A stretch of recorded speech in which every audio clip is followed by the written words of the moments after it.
I'm Marcus Richardson. And I'm Nathan Hicken. And Nathan and I have done a lot of research for murder-related subjects for this podcast. And undoubtedly, as we have joked before, ended up on some CIA watch list.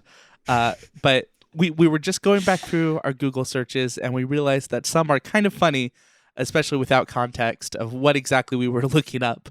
If a person didn't know that we had a podcast and we were working on a murder mystery video game, these would probably be concerning Google searches.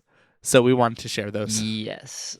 But first of all, we wanted to thank all of our patrons so much. Patreons or patrons. I still can't remember what the noun form is that is correct to refer to as. But thank you so much for your support. It makes this possible.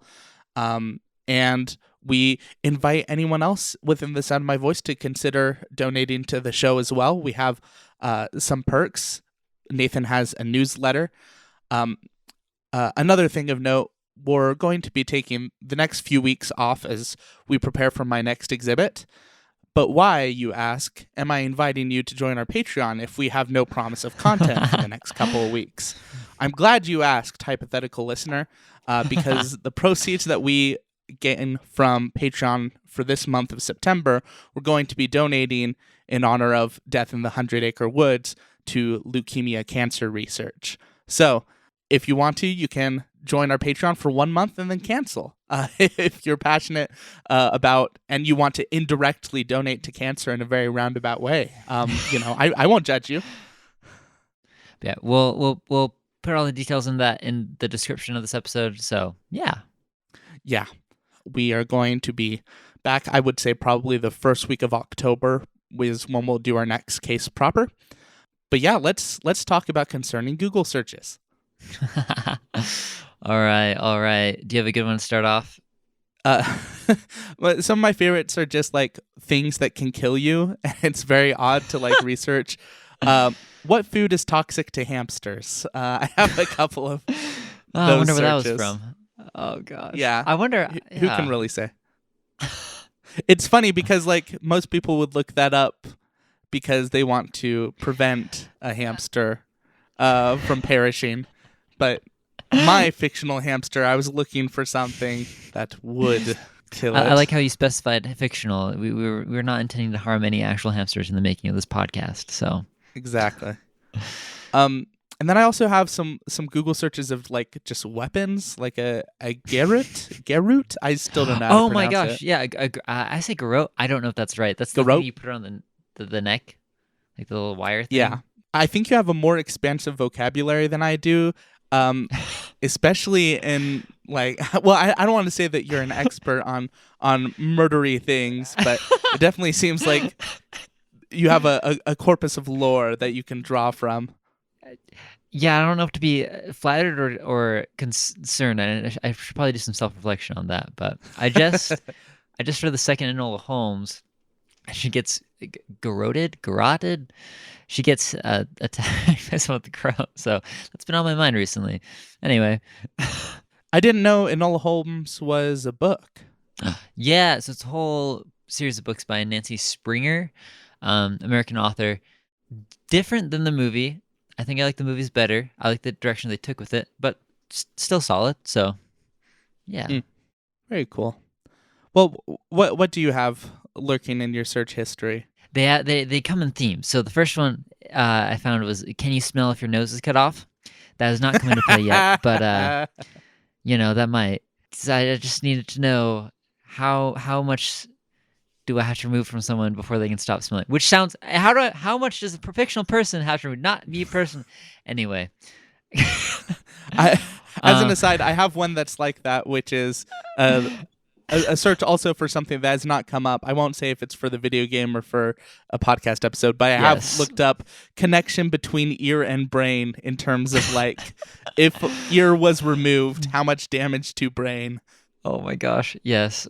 I have a lot of for some reason, in the recent past, I have a lot of animal ones too. So, are any animals bulletproof? That's essential to know.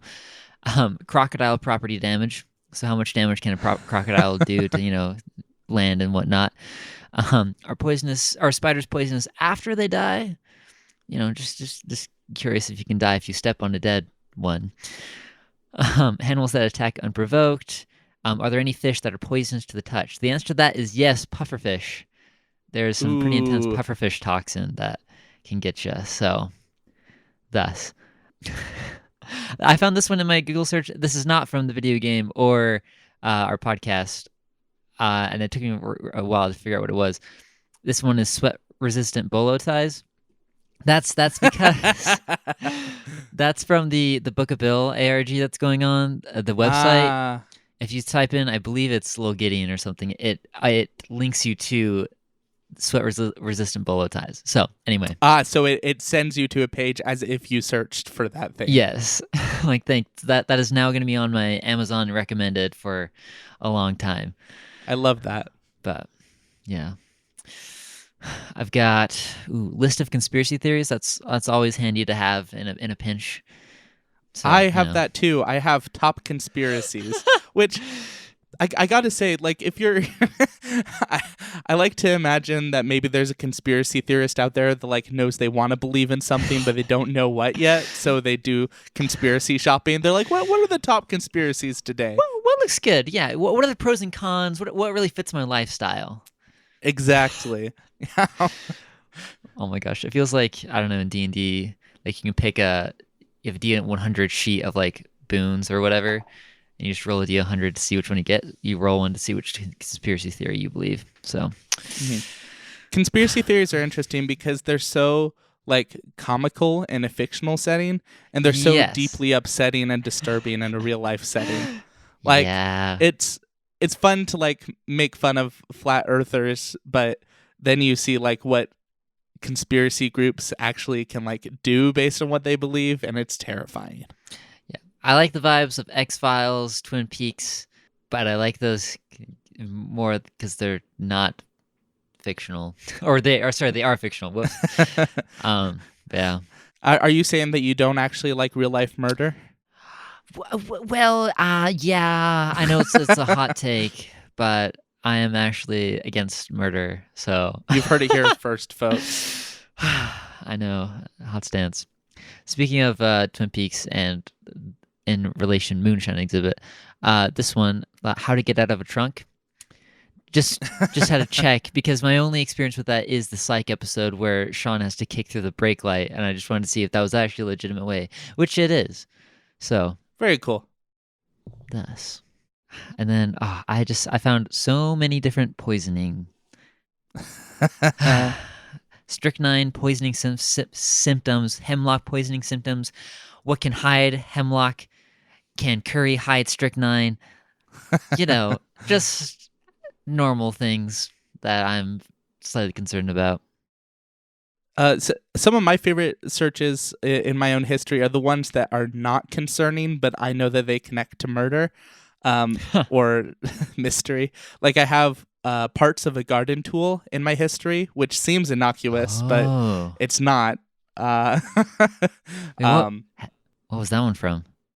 It's for something on the video game. Okay. Yeah, but keep going. Do you have more? Ooh, so I found searches from ideas that didn't make it into final exhibits. So, the one that is the most evocative is the electrical shock through a bird cage. So, originally, this is going back to the betrayal exhibit. I wanted it to be a little heavier, a little twistier. So I was initially going to kill off the sister. Ooh. So I guess this is spoilers for anyone, but Cyborg Man would be dead at the beginning, and then what would be the inciting incident to explore would be the sisters found dead in a bird cage made of silver or iron. Who are you referring to as the sister? Medina. Oh. Gotcha. Yes. So she's a fae, so they're weak to iron, I believe it is. She would have been in an iron bird cage that would have been shocked. So didn't do that because I was like, that's not fun. That's like cool and twisty, but it's a little too spooky. Nathan, if the world ever does get taken over by any variety of monster, cryptid, spirit, or fae, I will go to you first because I feel like you will at least have a good like top 3 list of weaknesses to try, you know? Oh my goodness. Yes. Every monster I've used so far, before I even put them in, I have their strengths, what they're immune to, and then what they're weak to. So I need to know what and if they're not weak to anything, I make something that sounds You make plausible. it up. I love it. So like that's in the camp monsters or the camp monsters, the summer camp exhibit, I had the Banshee. Banshees don't technically have like a one weakness, so that's why I had the knife laced with holy water. Because that felt very fairy tale monster-y. Felt so. plausible. Yeah. We make the rules, so. Whenever I ask a character, what is your weakness, you know the answer to it. You're just playing dodgy. Because who would? They probably wouldn't give you their weakness straight up, but other characters would know their weaknesses. So I have that all bracketed out. Do you have, like Batman has a list of the Justice League and their weaknesses, do you have a list of Marcus and his weaknesses? Marcus's weaknesses, Kryptonite. Sure. I don't have one for you, but I have a I guess you could call it a weakness. Traditionally, it is known as a weakness. Kind of, it's like stereotypical that I will be preying upon your character's tendency in the next exhibit. Don't overthink that at all. But you know.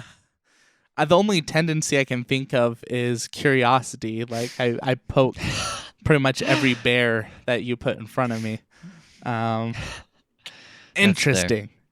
Very exciting. Yes, I'm excited for the next exhibit. Oh my gosh, me too.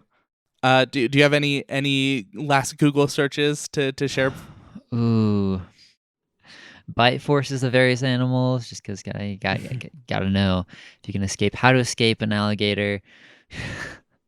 There are some other ones that I won't mention that hotlines show up as the first search.